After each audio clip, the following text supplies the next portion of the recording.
Nos acompaña ya el economista Miguel Santillana, está con nosotros. Miguel, un abrazo desde Tacna, luego de muchas lunas contigo. Nuevamente, gracias por acompañarnos. Espero que este tiempo no haya enfriado esa pólvora que usted tiene, que mostraba siempre a través de los comentarios que nos hacía aquí a través de Radio Uno, tan claros, tan frontales y tan directos, tanto en la economía como en la política. ¿Cómo estás, Miguel? ¿Qué ha sido de tu vida? Un abrazo acá desde Tacna. Fernando, un abrazo. Gracias por la oportunidad de reencontrarme con la gente de Tacna. Aunque tu colega Oscar Vargas Romero ya me invitó en el programa del domingo para ver el tema del ecoicidio y el genocidio de Sauer. Felicitaciones a Radio 1 de Tacna por ser la más sintonizada con el 70% del rating. Felicitaciones por tu ampliación a otras zonas del país, porque entiendo que también ya estás en hilo. Y bueno, felicitar el trabajo que inició tu padre y que tú has continuado con éxito. Y Gracias. si me preguntas dónde he estado, bueno, he estado 2 años y medio en San Francisco y en Corea del Sur tratando de hacer startups. Entonces, la pandemia y todo, a todo el mundo afectó y estoy de nuevo acá por el barrio. Bueno, ¿y cómo has encontrado el barrio? Mira, el barrio nunca lo he encontrado tan caótico y tan desunido. Yo creo que como nunca en la historia del Perú, no tenemos dirigencias políticas con un norte claro, prevalece los intereses particulares, la prebenda y el patrimonialismo. Y lo último que está en la escala de preocupaciones de los políticos somos la gente común, tus radioyentes, tú y yo. Para esa gente que está metida en puestos públicos, nosotros...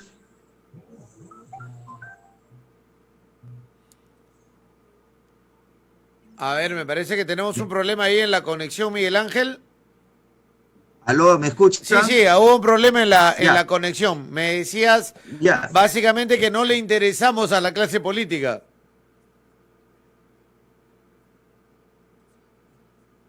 Así es, nos utilizan para el momento de votar, manejan nuestras emociones para irnos por un lado o por el otro, pero no resuelven los problemas de fondo que tenemos. Ujú. Y ahora, ¿qué hacer? ¿Qué va a pasar? Bueno, esa es, como diría el camarada Lenin, la gran pregunta. ¿Qué hacer? Ujú. Acá el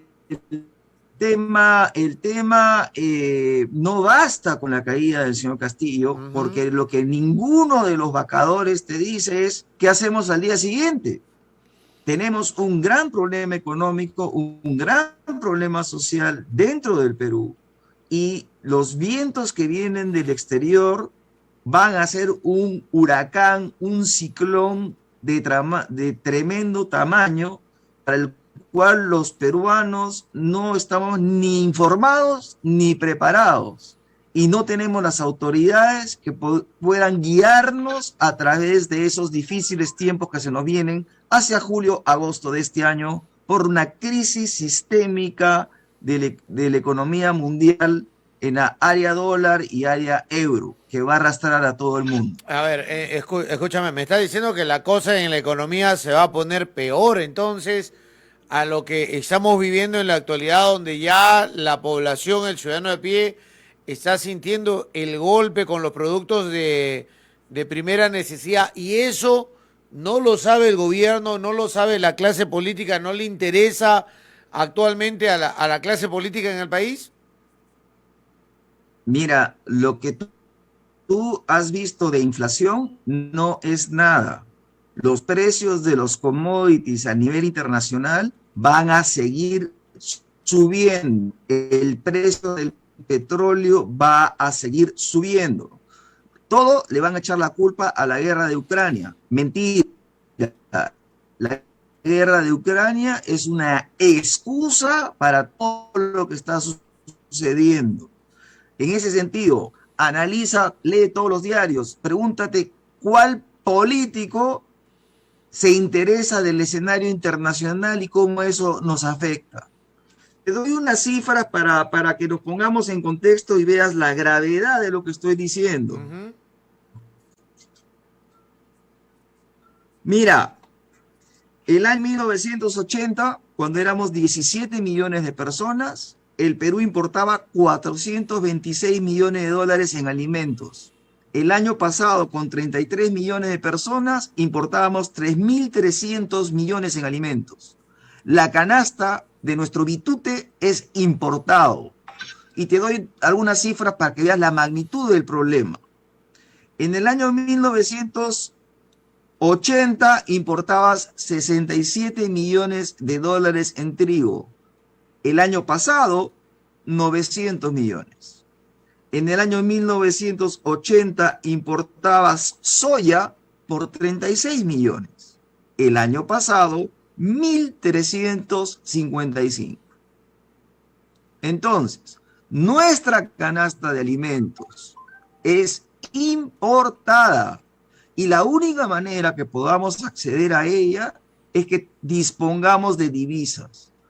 Y el Perú sí tiene una oportunidad para correr la ola de los malos tiempos económicos que viene, siempre y cuando podamos mantener un nivel alto de nuestras exportaciones. ¿Qué significa esto?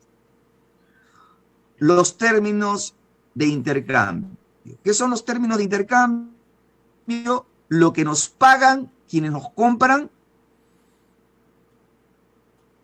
lo divides entre lo que nosotros le pagamos a quienes nosotros compramos. Eso se llama términos de intercambio.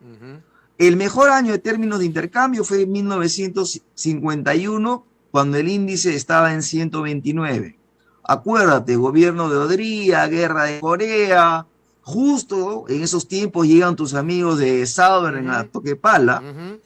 Ese índice el año pasado está en 115.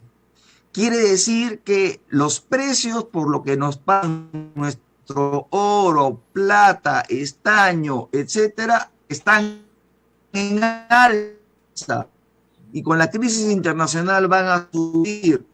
Entonces, sin mineros y extractivos en el Perú, te permitiría tener mayor cantidad de divisas, moneda extranjera, para poder comprar esa canasta de alimentos que te estoy mencionando. El año pasado, no es que el dólar está en 3.7 y como dicen los chiquillos, han pasado 7 meses, el dólar está a 3.7 y no ha llegado el comunismo.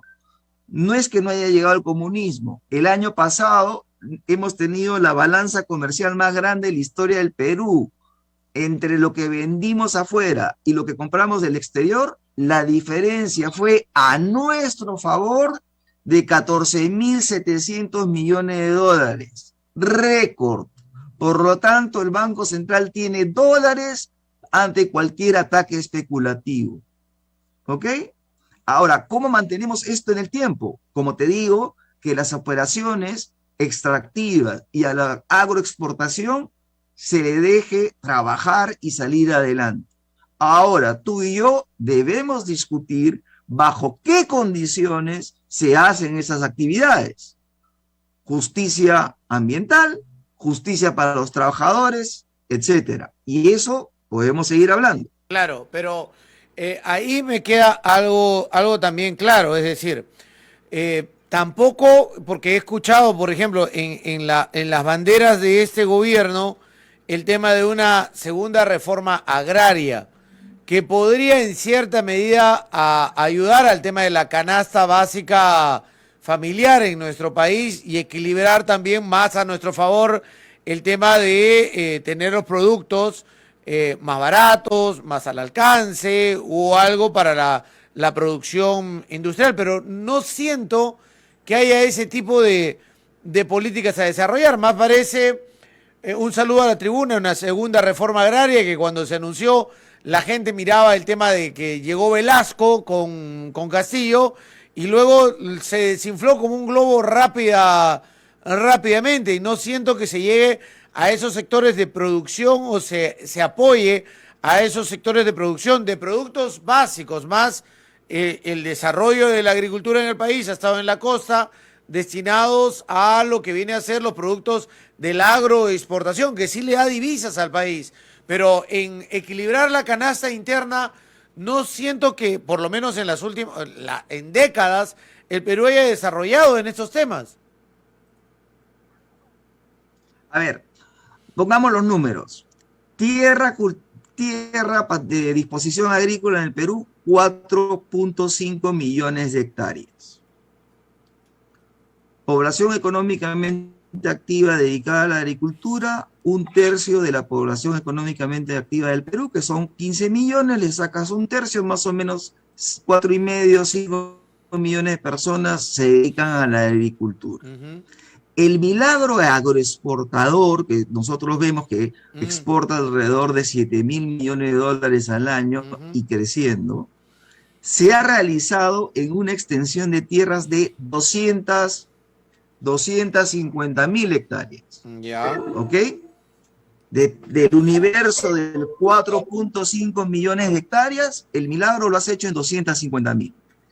La segunda reforma agraria que habla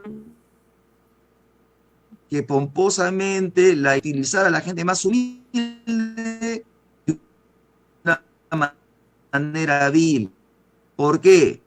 Porque lo que dijeron es que, como en anteriores ocasiones, te voy a dar crédito, ¿cierto? Ya, ¿cuántas veces ha quebrado el Banco Agrario? Por otro lado, te voy a ayudar con los fertilizantes. A nivel internacional, los fertilizantes han subido 3 veces su costo y va a seguir subiendo.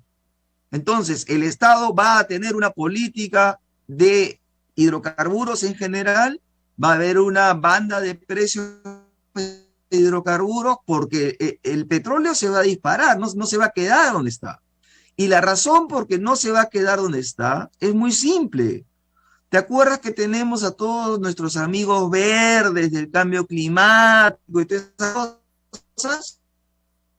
Bueno, castigaron a las empresas de hidrocarburos porque exploras por nuevas reservas. A ver, Miguel Ángel, dame un segundo nada más porque estamos teniendo problemas con la conexión en Zoom. Vamos a entrar por el hilo telefónico para escucharte bien porque lo que nos estás detallando tiene algunos cortes y prefiero, y es muy, creo, ilustrativo esto, prefiero que nuestros oyentes te escuchen bien lo que nos estás detallando porque es algo que no hemos hecho, algo que se debería hacer y también estamos atentos a lo que se nos viene.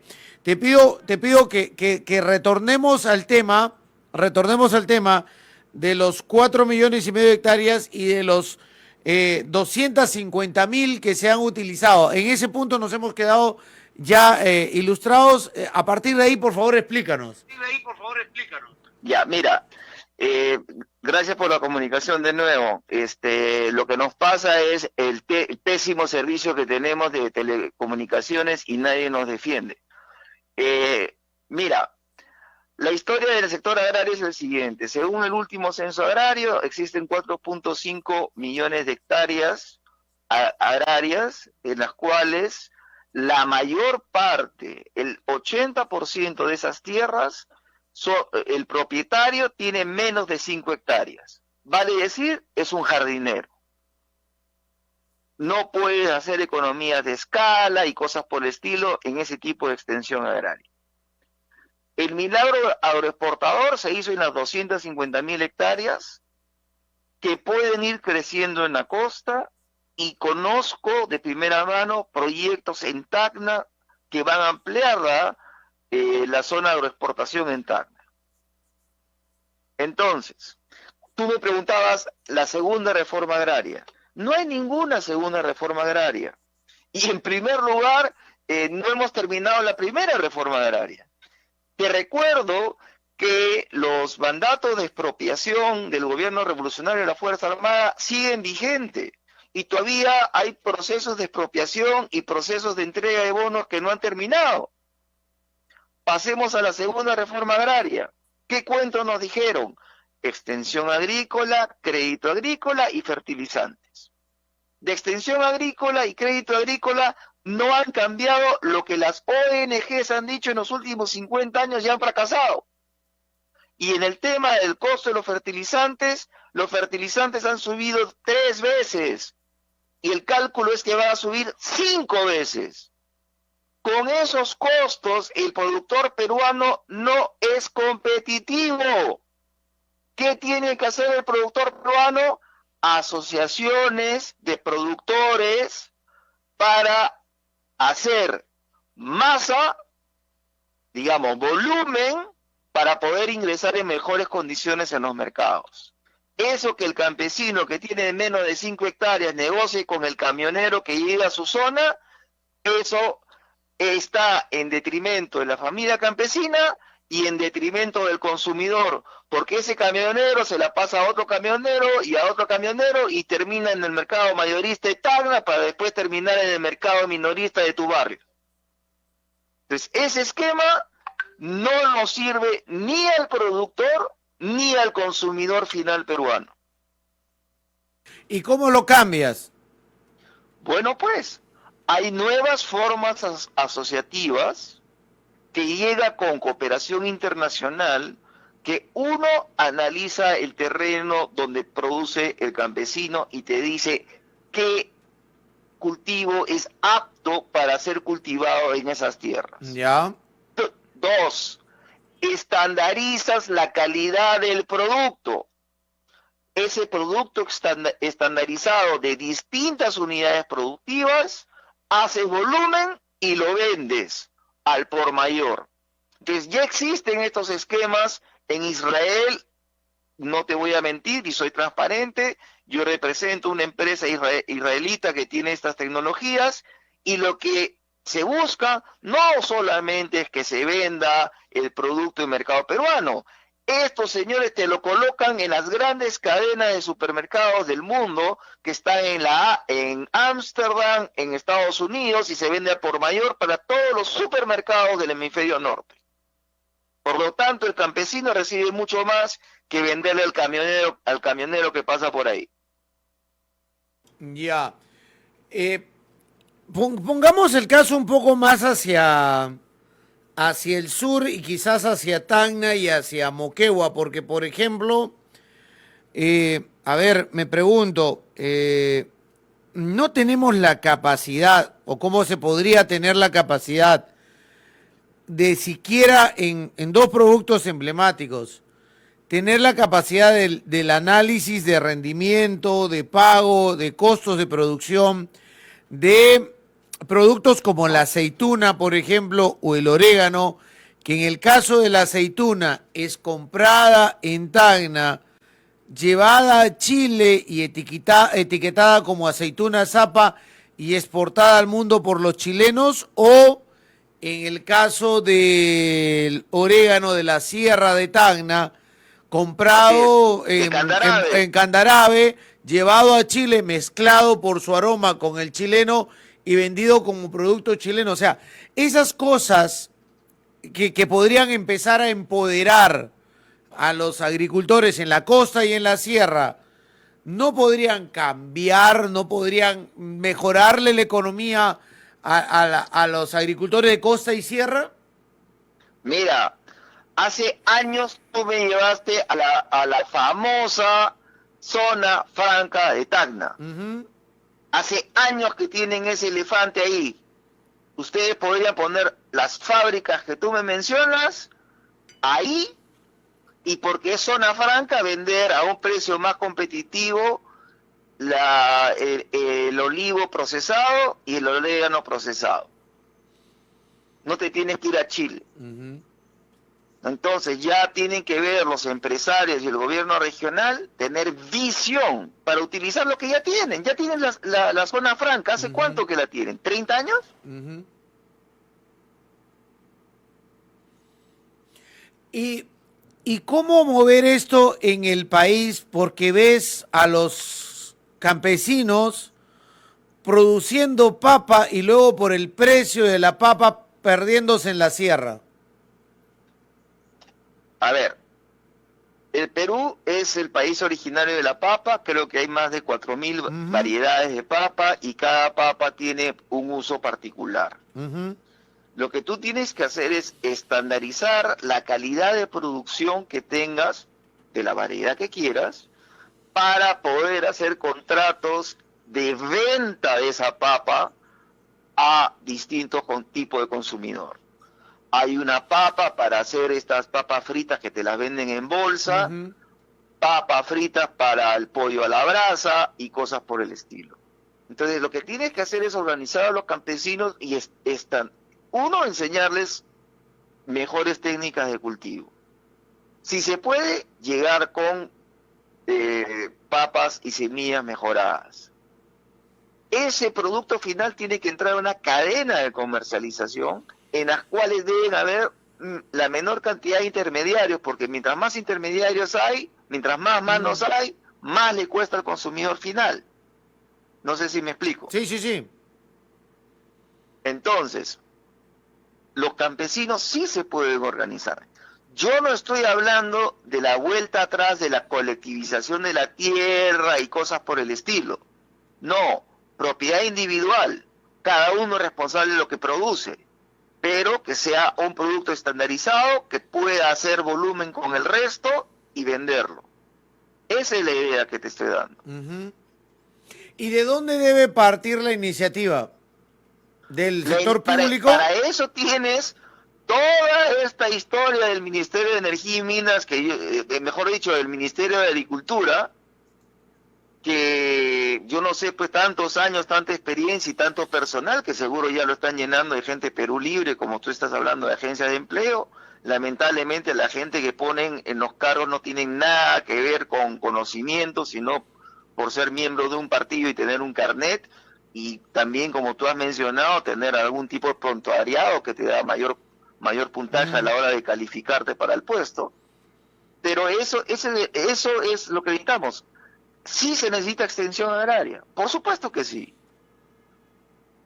Ya, También pero por ejemplo, cooperación si esta internacional. segunda reforma también, agraria habla de créditos y vamos a regresar a invertir en lo mismo, va a ser como quizás un respiro para el agricultor, pero luego quedará con una deuda y regresará y seguirá con la misma producción de siempre o el mismo cultivo de siempre. Estimado, ¿cuántas veces ha quebrado el Banco Agrario y cuántas veces se le ha cobrado a los que le hicieron perro muerto al Banco Agrario? Pero esos agricultores ya murieron, ahora están sus hijos. Está bien, pero nunca se cobró la deuda y siguen haciendo lo mismo. Lo que tú tienes que hacer es que tengas un producto que sea productivo, pague sus costos y te permita pagar la deuda.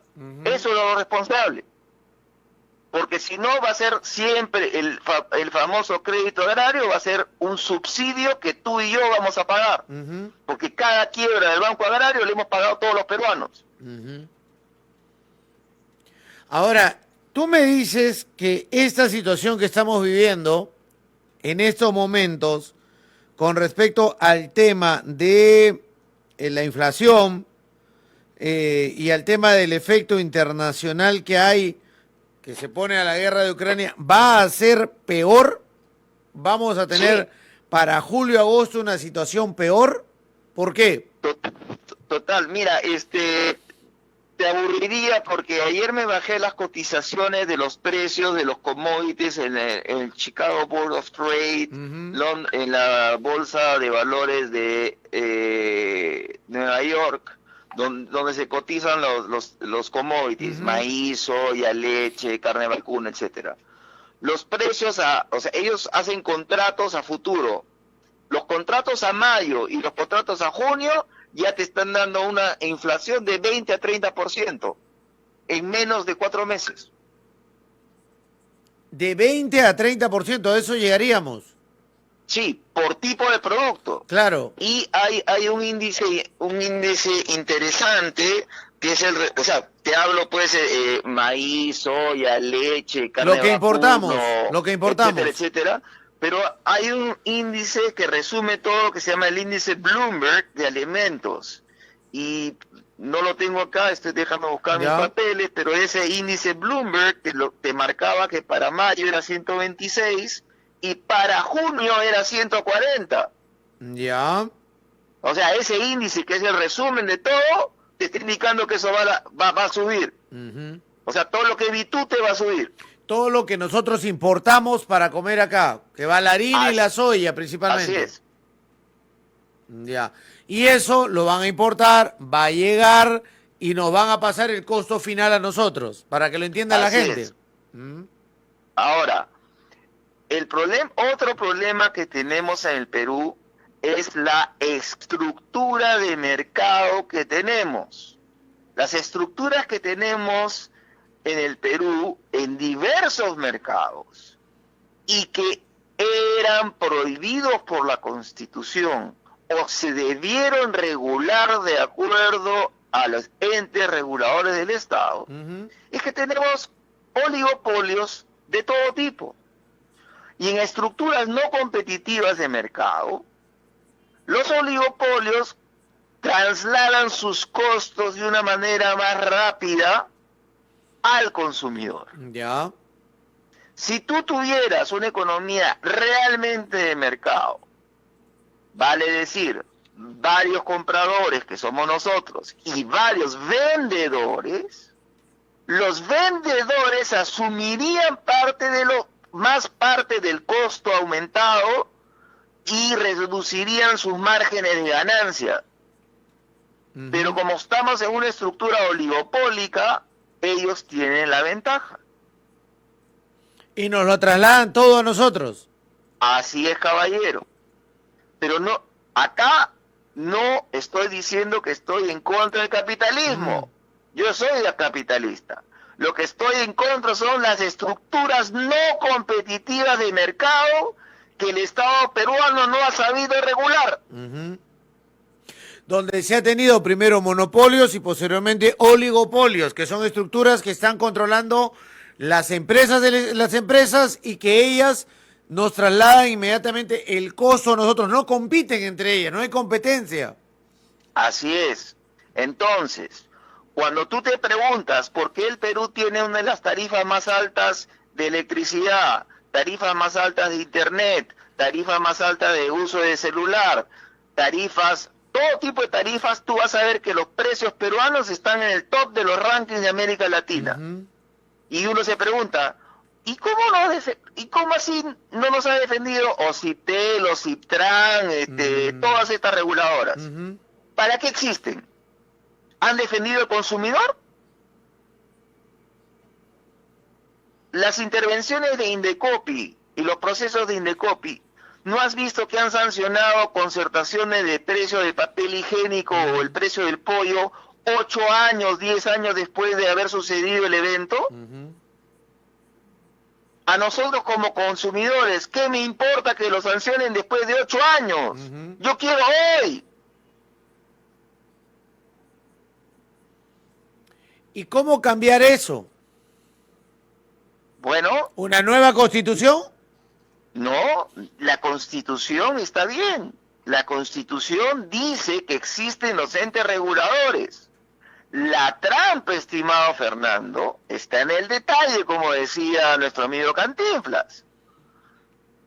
Tienes que escoger gerentes de entes reguladores y equipos técnicos independientes y capaces, no por ser miembros de un partido político. Es la única forma que esto funcione. Entonces, Indecopi, OCIPTEL, Sutran y todas las reguladoras no sirven en ese momento. Lo que ha pasado es que los hechos han demostrado que los entes reguladores en el Perú se han prostituido. Los que debieron ser regulados cooptaron al regulador. Entonces, los precios de las tarifas benefician a las empresas que debiste regular. ¿Y eso también no pasa en los ministerios cuando tenemos la puerta giratoria? Pero, Fernando, O sea, seamos sinceros, lo que hay acabamos de ver con lo que disculpa que te tanto interrumpa, para lo las que empresas lo que como acabamos para de las ver con ONGs. Repsol, lo que acabamos de ver con Repsol, por ejemplo. A ver, primero te respondía, hay puerta giratoria tanto para el sector privado, pero también para las ONGs, que no se hagan los tuertos. Ujú. Me preguntabas por el tema Repsol. Vergonzante el accionar del Estado peruano con respecto a Repsol. ¿Qué autoridad, o sea, cómo puede ser un gobierno nacionalista y representante del pueblo y dejar hacer lo que Repsol le dio la gana? Y tú y yo sabemos, porque se filtró a la prensa, que el secretario de Palacio se encerró en la Embajada de España con el embajador y el jefe de Repsol. Ujú. Y nadie ha denunciado eso. Y nadie nos ha dado una explicación. Y después de esa reunión, pasó a un segundo plano el tema Repsol. ¿Cómo es posible que a los pescadores y a la gente que hace su negocio en la playa no se les haya defendido desde el primer día? ¿Cuántos funcionarios de Repsol están presos? ¿Cuántos funcionarios de Repsol debería estar preso por entregar información falsa? Porque se demostró que el derrame era mucho más grande de lo que ellos dijeron.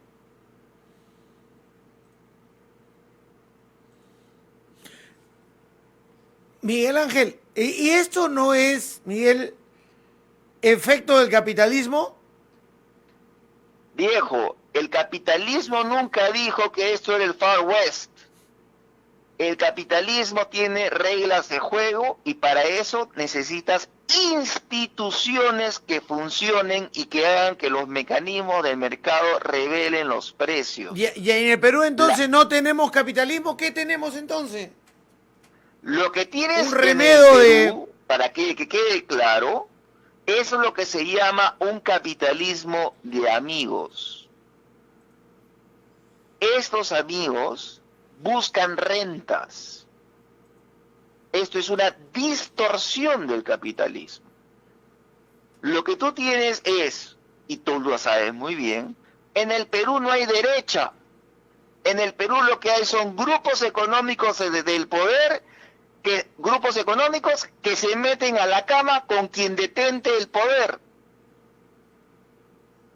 Dictador, demócrata, izquierda, derecha, no importa. Recuerda la famosa entrevista del señor Dionisio Romero cuando quisieron intervenir su banco. ¿Te acuerdas o no? El programa Pulso. Dionisio Romero confesó a Alfonso Tealdo que él le daba plata a la izquierda y a la derecha para las campañas políticas, ¿o no te acuerdas? Claro, porque se jugaba para ambos lados y antes comía con García con los 12 apóstoles hasta que le quisieron intervenir el banco. Y confesó que también le daba plata a Izquierda Unida. Ujú. Entonces, eso es capitalismo de amigos. Eso es una estructura no competitiva de mercado. Eso es llegar al poder a través de lobistas como Susana de la Puente o Cecilia Blume. Ya. Y sacar leyes con nombre propio que no son leyes que permitan la competencia, sino restringen la competencia. Ya.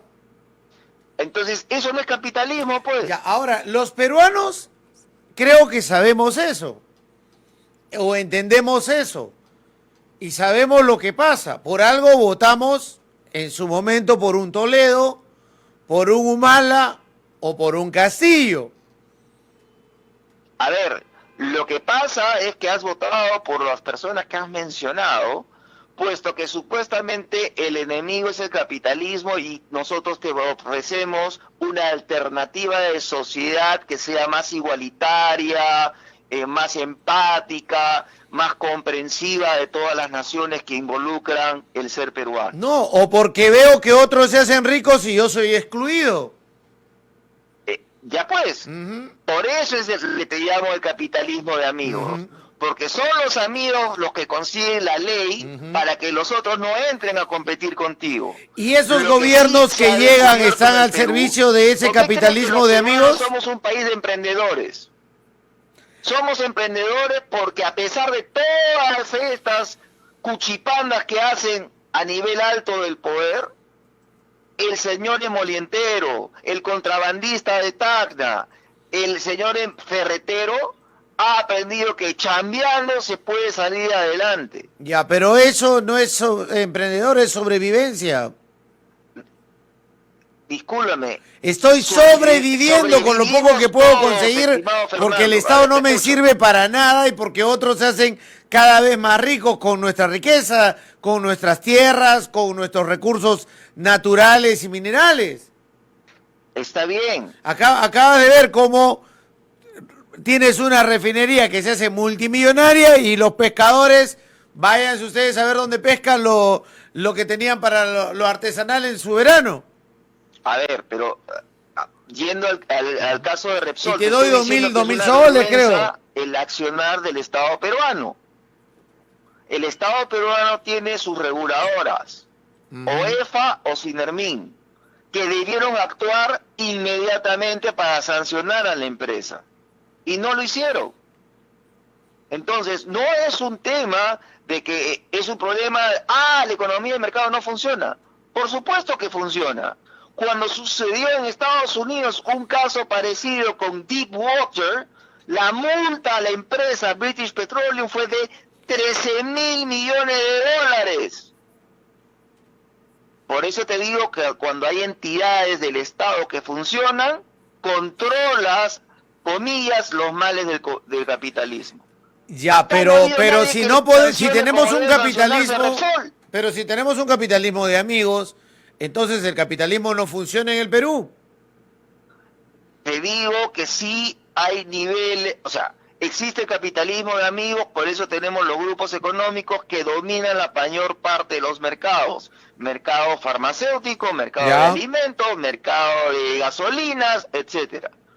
Pero a pesar de todo eso, los peruanos hemos aprendido a que sí podemos salir adelante con nuestro esfuerzo. Ejemplo, Gamarra. Gamarra no es el capitalismo de amigos que estamos hablando. Entonces hay ciertos Sí. bolsones de la sociedad peruana en que los emprendedores han podido salir adelante. Pero, disculpa, el emolientero que mencionaste hace un rato tiene que ir a la farmacia a comprar en un grupo de farmacias con precios concertados. Tiene que ir a pagar su teléfono celular a un grupo de compañías con precios concertados. Tiene que pagarle la luz a una empresa que es monopólica, el agua a una empresa que es monopólica, y así podría seguir con grupos empresariales que nos venden desde la harina con precios concertados y que nos lo enchufan a nosotros y luego a mí me dicen emprendedor cuando en realidad estoy sobreviviendo para pagarle a ese capitalismo de amigos. Mejor destruye el capitalismo de amigos. Pero para eso existen, uno, eso está en la Constitución. Dos, está en el Código Civil. Tres, está en el Código Comercial. Los instrumentos legales para tumbar de eso y controlarlo existen. Lo que falta son personas con los huevos suficientes para hacerlo. ¿Y el señor Castillo y los que han ganado la elección no tienen esa capacidad? No es, el problema del señor Castillo y sus amigos es ignorancia. Por consiguiente no tienen capacidad. No saben del tema, piensan que la solución es recetas trasnochadas como el ideario Perú Libre, que tú y yo lo hemos leído de jóvenes como si fuera pues el ABC del comunismo de Zinoviev, que eso ha demostrado que no funciona en el mundo. Lo que se tiene que hacer en el Perú es agarrar el capitalismo que heredamos del señor Fujimori, que no hizo las reformas completas que debió hacer, y ejercitar nuestro derecho como consumidor, tú, yo y cualquiera, consumidor y ciudadano de este país, y hacer que las leyes se cumplan. Porque tú y yo sabemos que el Poder Judicial y el Ministerio Público están prostituidos. Nosotros, los ciudadanos, tenemos que asumir nuestra responsabilidad más allá del voto. Tenemos que presionar a nuestras autoridades para que las cosas funcionen como deben funcionar. Entonces, de nada me vale, de nada me sirve hoy, digamos así, pedirle a una empresa transnacional que sea responsable, porque te hablo ahora, por ejemplo, del tema de Sauder. Y lo que estamos viendo, 50 años de la instalación de una empresa en el sur del país, que se niega a pagarle sus acciones laborales a sus trabajadores o ex trabajadores que van muriendo, que ha contaminado la bahía de Ite, los pulmones de los isleños en la refinería, que extrae recurso hídrico de Candarave y que seca la zona altoandina de Tacna, que hoy tiene problemas con los pobladores de la zona de Tumilaca por ocupar sus terrenos y otras zonas, que se suma Cambrune al tema del recurso del agua y nos muestra una empresa que hoy expone a sus trabajadores en Cuajone a que hagan marchas pidiendo recurso hídrico, agua potable, cuando el verdadero interés está en el tema de obtener el recurso hídrico para producir el cobre. ¿De qué nos vale si es que ellos tienen el control, están en el capitalismo de amigos y van a recibir el respaldo en contra de la población y el reclamo de la gente? A ver, acá te pido que me escuches para entender la génesis de esta empresa, el problema que hay y qué soluciones vamos a encontrar. Estoy totalmente de acuerdo contigo que se debe cumplir la sentencia del 2009 para los 4.200 trabajadores a los cuales se les descontaba el 6% de su sueldo para acciones laborales. Eso ya llegó a la Suprema, se le ha dado la razón a los trabajadores y entiendo por la entrevista que tuvimos el día domingo en el programa del señor Oscar Vargas, que el abogado nos ha descrito todas las legalidades de la empresa para que no se le pague a los trabajadores. Entonces, es de justicia que se cumpla una sentencia judicial y se le pague a esos trabajadores lo que se les debe. Punto número 1.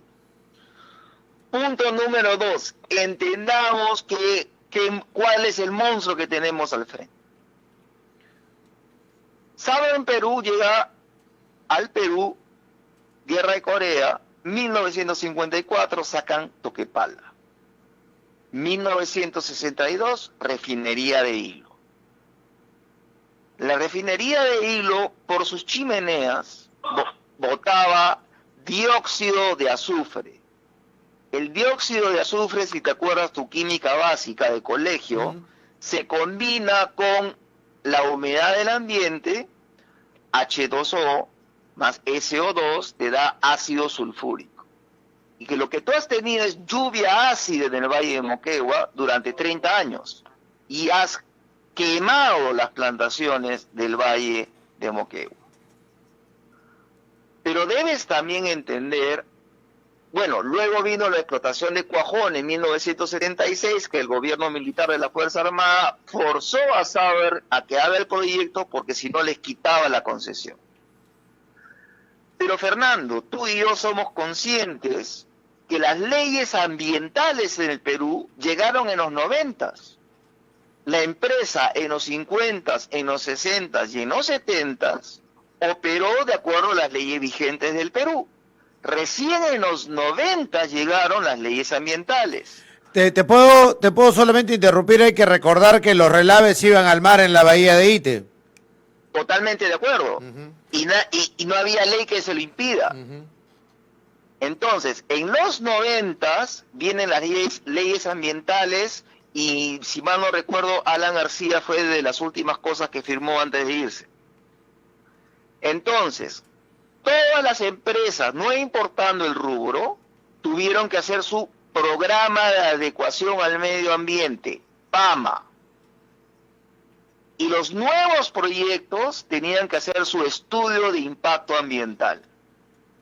Southern Perú tuvo que hacer un programa de adecuación del medio ambiente y tuvo que poner una planta de ácido sulfúrico de 600 millones de dólares para evitar que por su chimenea salga el SO2. ¿Ok? Entonces, las leyes ambientales no son retroactivas. Imagínate, la refinería de La Oroya es de 1927 y botaba 27 tipos de metales totalmente contaminantes. Pero en 1927 no había leyes ambientales, pues. Ahora, la empresa, ¿qué pasó? Era de Asarco. En los años 70, el gobierno del PRI nacionaliza la minería en México. Y las operaciones de Asarco, México, pasan a la familia Larrea, que son del Grupo México. La familia Larrea es beneficiada por el PRI porque eran íntimos amigos del PRI. Por eso le dieron a título oneroso la expropiación de las operaciones de Asarco. El tema de Asarco y las acciones se dirime en juicios en Estados Unidos porque los accionistas minoritarios no recibieron la plata que debieron recibir, etc. Resumen, salen los gringos, entran los mexicanos. Ahora, dato importante, en 1999 el señor Kofi Annan, secretario general de Naciones Unidas, se junta con el gerente general de Río Tinto. ¿Por qué? Porque se quería cambiar la forma de operar de las empresas extractivas en el mundo. Tú y yo sabemos que las empresas extractivas en el mundo han sido lo más desgraciado que ha existido. ¿Por qué? Porque han generado guerras, golpes de Estado y cosas por el estilo.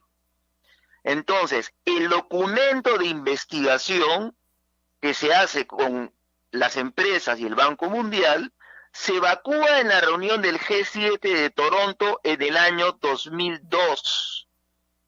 Y a partir de eso se crea lo que se llama la International Chamber of Mineral and Metals, que es una fundación internacional que pone los principios bajo los cuales se dará la industria extractiva minera en el mundo, con consideraciones ambientales, a las minorías, cómo debes transportar sustancias tóxicas, etc.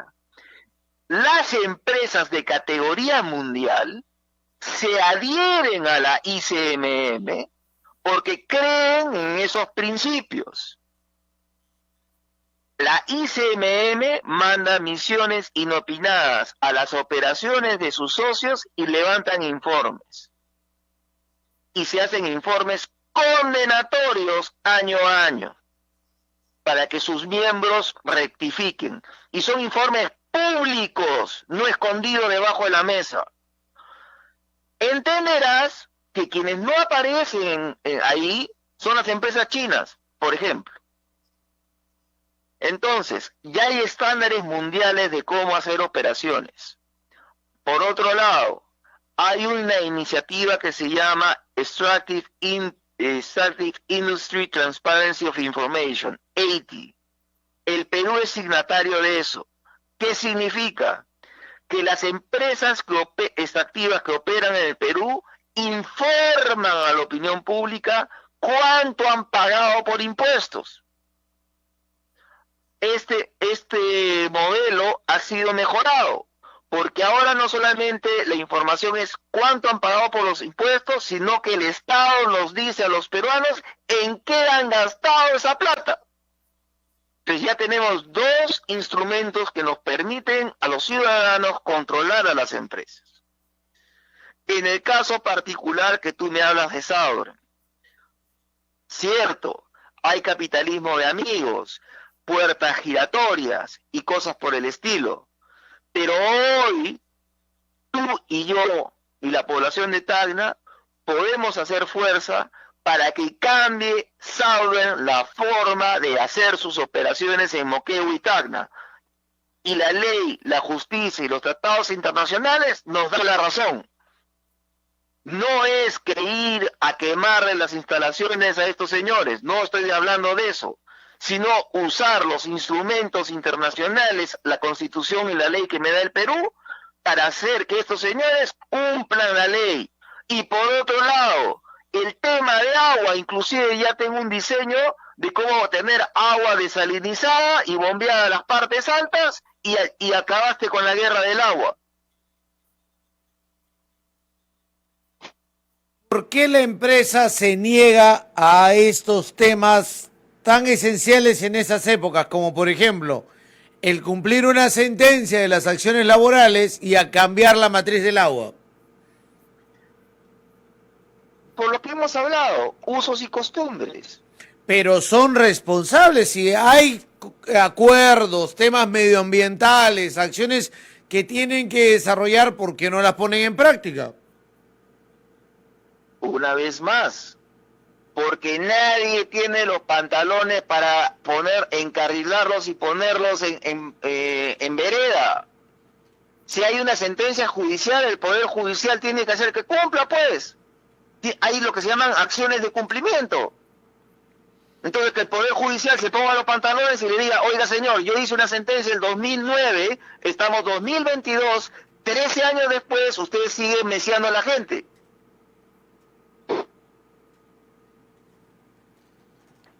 Y al final terminan siendo los, digamos, ex trabajadores que van muriendo y sus familias los que no son atendidos por nadie que pueda defenderlos, en ese caso Poder Judicial y autoridades, y los comuneros o la gente que viene sufriendo el tema de que no tienen recurso hídrico y levantan banderas de reclamo que nunca llegan a buen puerto. No son atendidos tampoco. Ya, ahora, tienen que ser atendidos, pero con con un nuevo enfoque, porque este gobierno, lamentablemente, cuando entraron las autoridades del Ministerio de Energía y Minas, le dan, resumen, la empresa es culpable de todo. Y eso ha pasado en el tema Chumivilcas, va a pasar en el tema Espinar, está pasando en los lotes petroleros el 67 y 95 que están parados en este momento. Ya. Así no funciona, pues.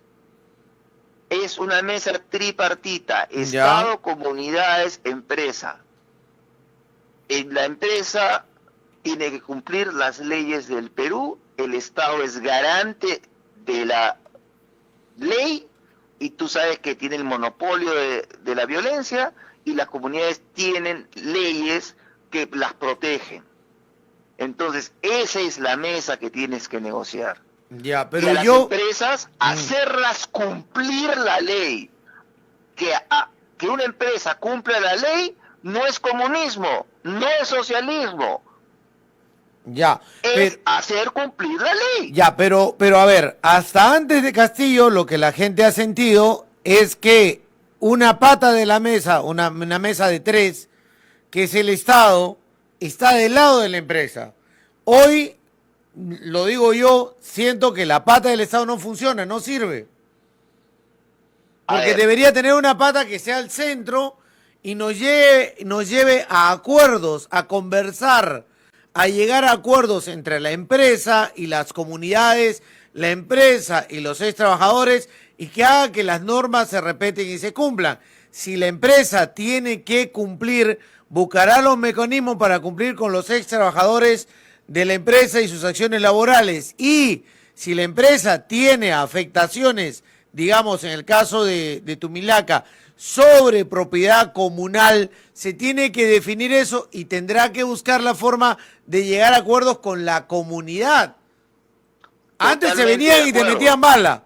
Te metían bala y te sacaban a la mala, ¿no? Pero no siento a esa pata de la mesa que es el gobierno de turno representando al Estado que venga y ponga orden, o por lo menos sea el que busque la conciliación entre las partes.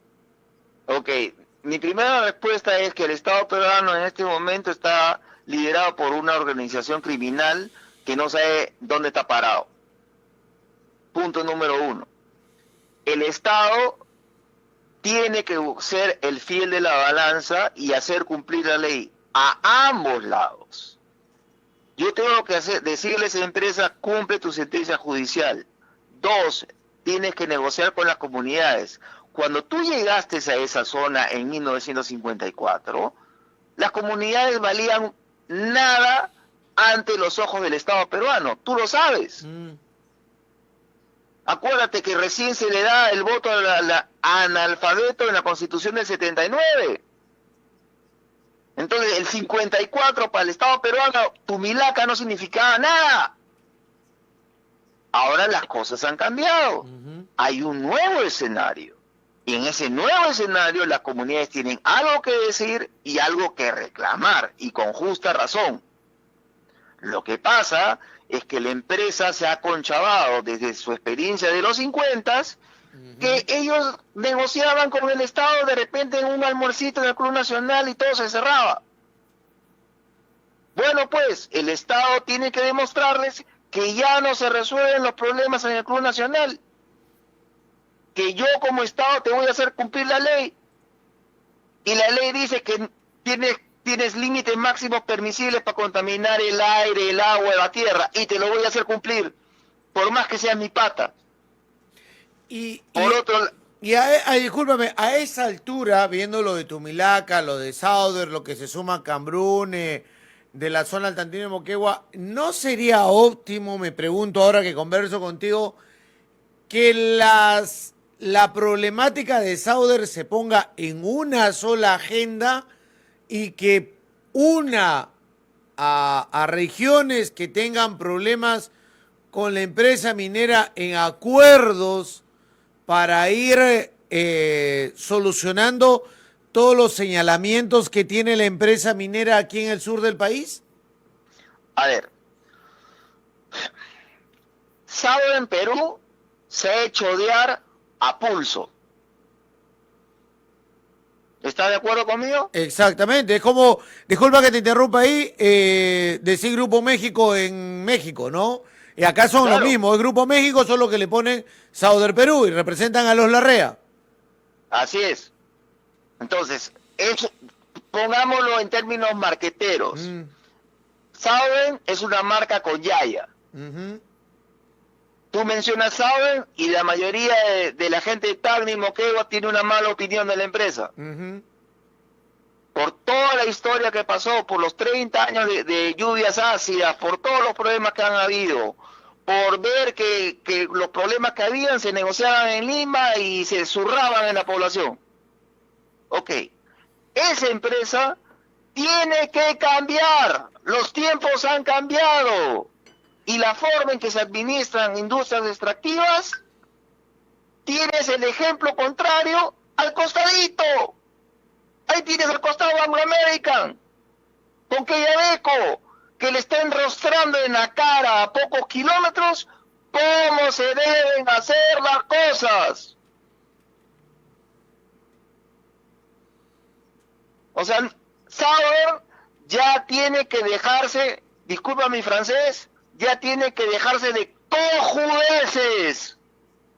Debe dejarse de ganar el centavito, la propinita, no. Si Sauder quiere seguir creciendo como empresa en el Perú por los siguientes 100 años, porque no solamente tiene operaciones en el sur peruano, tiene los Chancas en Apurímac, tiene Michiquillay en Cajamarca.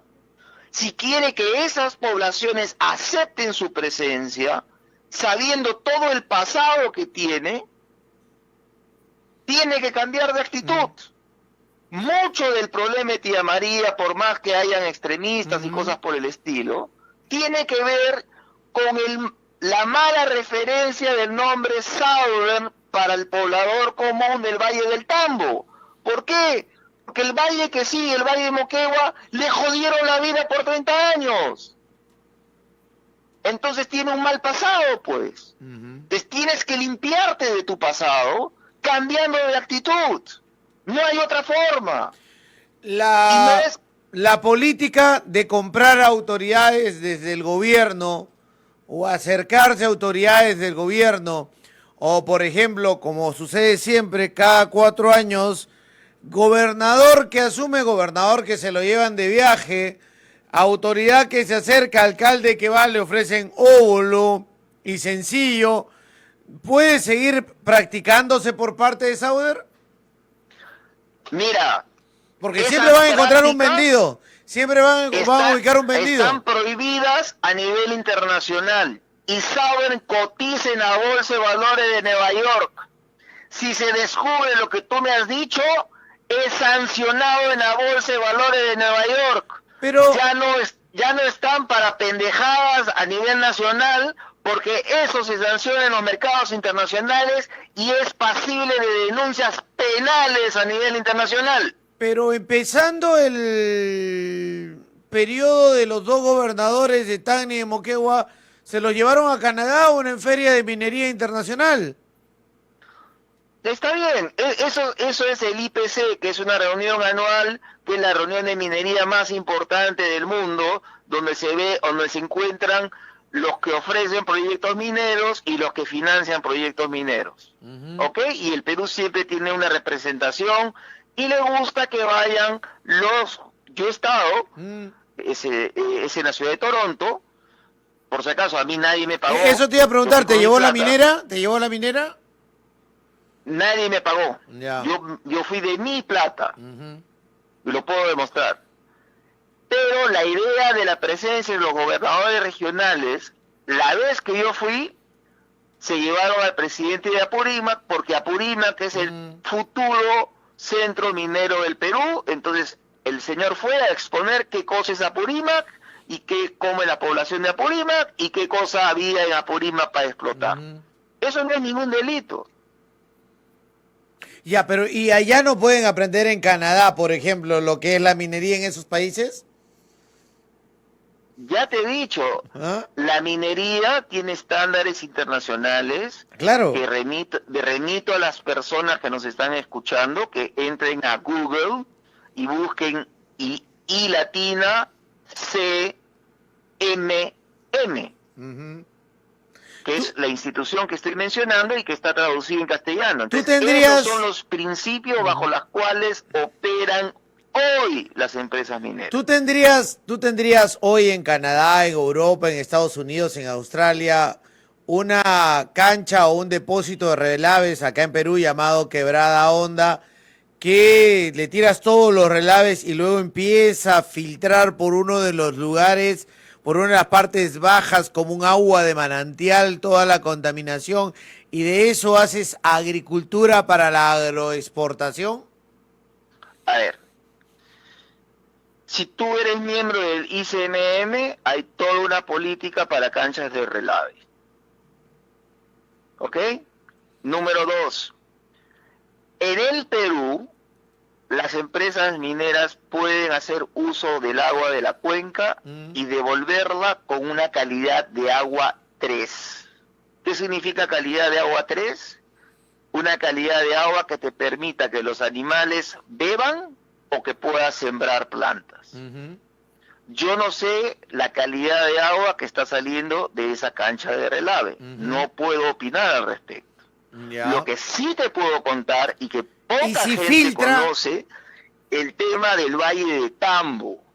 El Valle del Tambo, y esta es la guerra del agua del Valle del Tambo, tenemos un problema con las aguas del Valle del Tambo que nadie habla.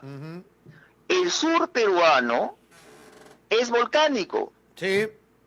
En las partes altas del río Tambo hay afloramiento de aguas que vienen de zonas volcánicas con alto contenido de metales pesados y arsénico. Boro, arsénico, aluminio. Ya. De manera natural. Si tú analizas el arroz que se produce en el río del Tambo, les recomiendo que no lo coman. ¿Por qué? Porque tiene alto contenido de arsénico. No lo dice Miguel Santillana, sino un análisis de la OEFA. ¿Ok? Entonces, no le puedes echar la culpa a la minería del arsénico que tiene el arroz del Tambo. A ver, pero Miguel, es de manera natural. Eso lo sabemos todos porque además acá en Tacna, el agua que consumimos, que nos llega en los caños, tiene boro, arsénico y aluminio en niveles más altos de los permitidos por la norma, porque estamos en zona volcánica y porque la empresa de agua tiene unas plantas de tratamiento que no sirven y que incluso estamos en un arbitraje en la planta de tratamiento. Moquegua tiene la misma situación y claro, para la agricultura estamos consumiendo, por eso es que Tacna y Moquegua, y principalmente Tacna, tiene los más altos niveles de cáncer en el país por 1000. Eso, de acuerdo, hace años que lo hemos discutido, que ustedes tienen la mayor incidencia de cáncer al estómago, y eso se debe al tipo de agua que consumen. Y el tipo de agua que consumen no es por culpa de la minería, es que es una zona volcánica y de manera natural aflora el agua jalando esos metales. Lo lógico es que ustedes exijan a las plantas de tratamiento de agua de sus zonas que saquen esa porquería. Pero eso depende de ustedes, tacneños y moqueguanos, que le exijan a sus autoridades. Porque te recuerdo que las administradoras de agua y desagüe de Tacna y Moquegua son del municipio provincial. No es del Estado peruano, no es del gobierno central. Entonces son los municipios provinciales los responsables de esa agua. Miguel, me pregunta por acá un oyente que me dice la siguiente información. El ICMM es el Consejo Internacional de Minería y Metales. ¿Qué empresas mineras en el Perú están en el ICMM? Mira, tendría que entrar al website, pero estoy totalmente, más que seguro que está Hochil, más que seguro que está Buenaventura, porque Buenaventura cotiza en Nueva York. Ya. Mal que bien creo que Nexa, que ahora es brasilera, también cotiza ahí, también es miembro. Por supuesto está Anglo American, Río Tinto. A eso iba, Anglo American, Toquepala Cuajone y Minsur están. Minsur es del grupo Brescia, habría que revisar el listado, no estoy seguro. Ya. Pero acuérdate una cosa, Brescia sí tiene cotizaciones internacionales de algunas de sus empresas. Sí. Y cuando tienes cotizaciones internacionales tienes que cumplir las normas de esos países. Ya. Acuérdate, ¿te acuerdas que cuando descubrieron que el señor Dionisio Romero le había dado $3 millones a Keiko? Exacto.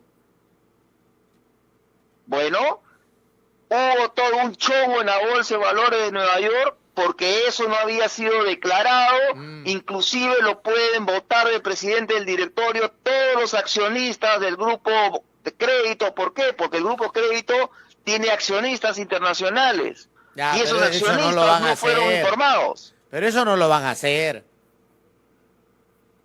Discúlpame. Fue a la bóveda, sacó los 3 millones y se lo dio Keiko, era para meterlo a la cárcel. A ver, dos cositas. Al momento en que se hizo no era delito. El problema es al interior del grupo pero internacional. Vas al banco y te yo no te digo que yo no te digo por financiar. Al resto de accionistas de la empresa que dieron ese billete. Por lo tanto, hay un problema dentro de el grupo internacional que administra, puesto que los accionistas minoritarios han observado ese comportamiento de ese caballero. Claro, pero eso no es delito en el ámbito peruano, el de entrar a la bóveda del banco y sacarte los 3 millones, no del financiamiento ilegal de campaña, que tú dices no estaba regulado. Ya, ahí es un tema que se va a debatir en los tribunales, pero lo que hizo Romero para la institución, para el banco, ¿no era delito? A ver, por supuesto que es un tema que, como te digo, lo tienen que dilucidar los socios de la empresa, y entiendo que hay un proceso interno, porque ha sido una acción inopinada frente a ellos, no fueron transparentes frente a los accionistas. Por eso es muy posible que Dionisio de Romero Pauletti salga de jefe del grupo internacional. Pues regresemos al tema. ¿Isauder está en la ICMM? No creo. Como te digo, no tengo el listado delante mío. ¿No cotiza en bolsa? A ver, una cosa es que pertenezcas a la ICMM y otra cosa es que cotices en la bolsa de Nueva York. ¿No es obligatorio?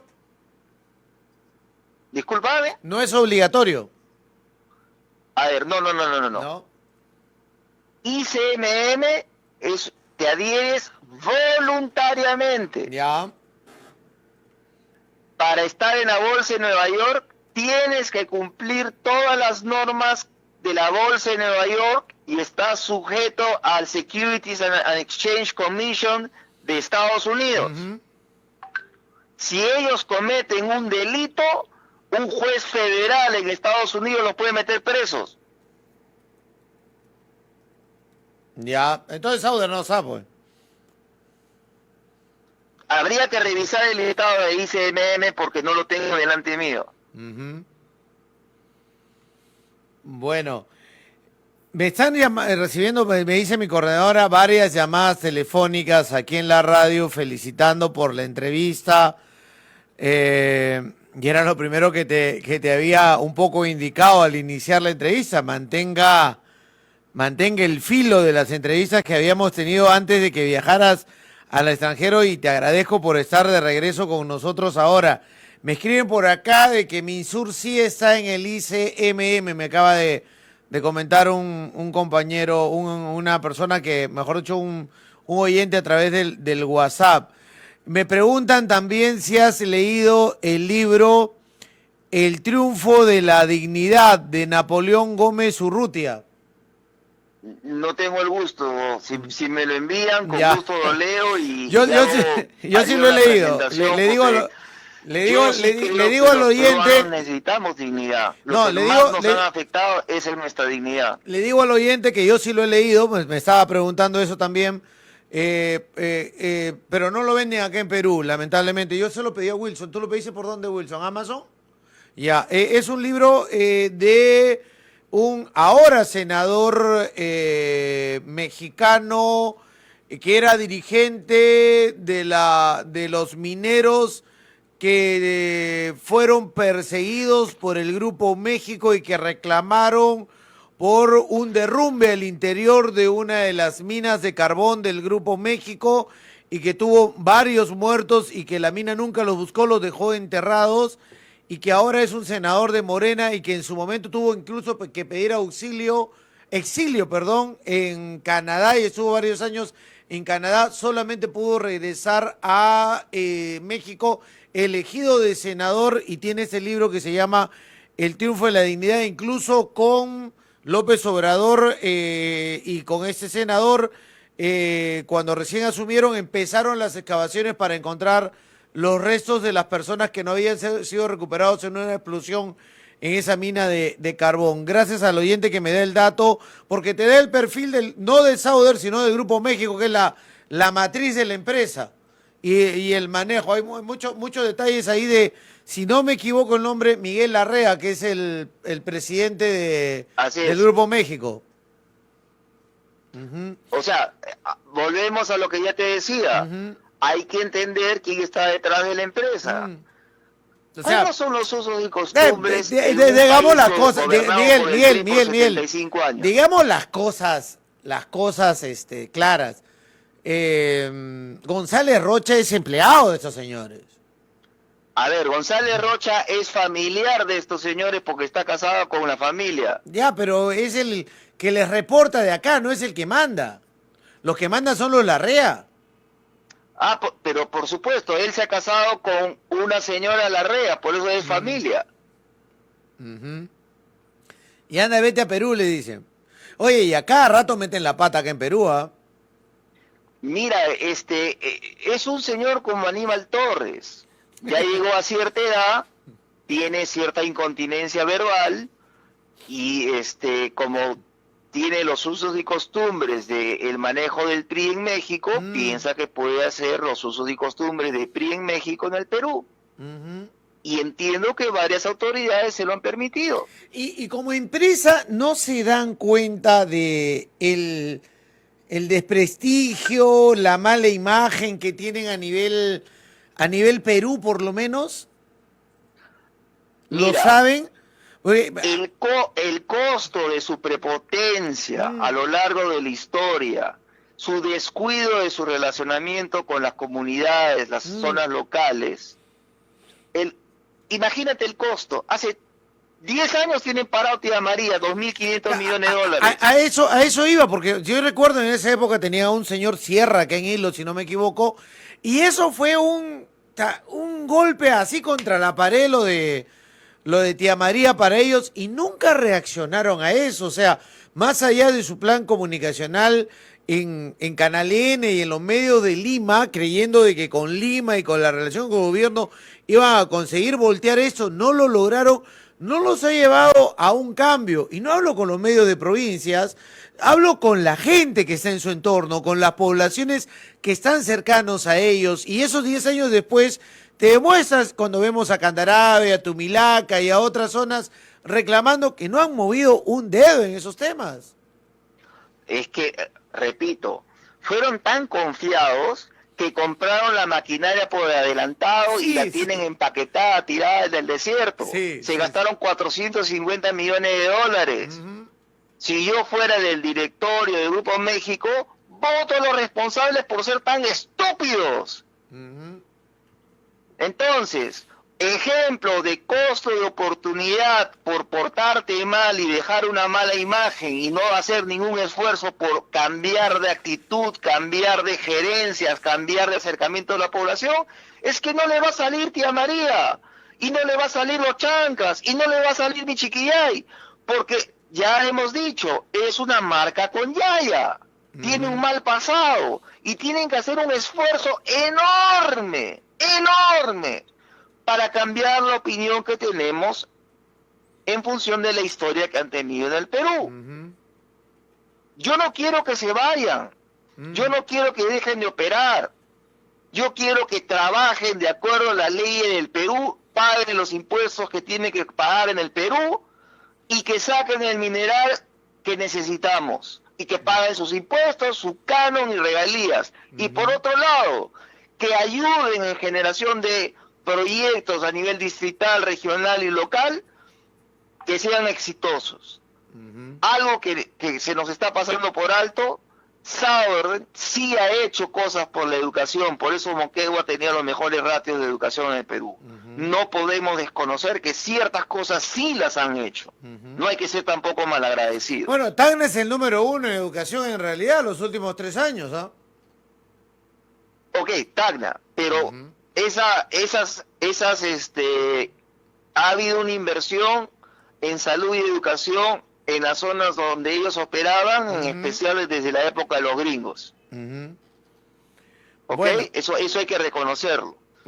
Ahora, no, mira, oye, y se les exige más a las empresas. Tú mencionas algo tanto que la gente mucho repite los antiguos que con los gringos estaban mejor. Es que con los gringos, imagínate, los gringos, es que entiende pues, una cosa es venir de una cultura de Estados Unidos con instituciones, congresos, poder judicial, etcétera, y otra venir de la República del PRI, que gobernó 75 años y según Vargas Llosa era la dictadura perfecta. Bueno, lo dejamos ahí, Miguel Ángel, primer contacto. Un fuerte abrazo. Mira, oye, me preguntan cuándo vienes por Tacna. Un gran abrazo, un gran reencuentro. Inclusive tú me has hecho entrevistas cuando yo estaba en la Universidad de Columbia, me tenía que salir de las clases para atenderte tu llamada con mucho gusto. Me preguntan cuándo vienes por Tacna. ¿Disculpa? Me preguntan cuándo vienes por Tacna. Cuando me invites, pues, porque quiero comerme ese mondonguito que tienen y tomar picante a la tacneña. Un picante a la tacneña. Así es. Perfecto. Plato doble. Plato doble y me pongo mandil para no mancharte. Un abrazo, estamos en contacto. Pronto estaré por Lima, te voy a llamar para conversar y poder coordinar algunas actividades. Muchas gracias. Un fuerte abrazo, un saludo a todos ustedes. Y bueno, fuerza, esperanza, fe.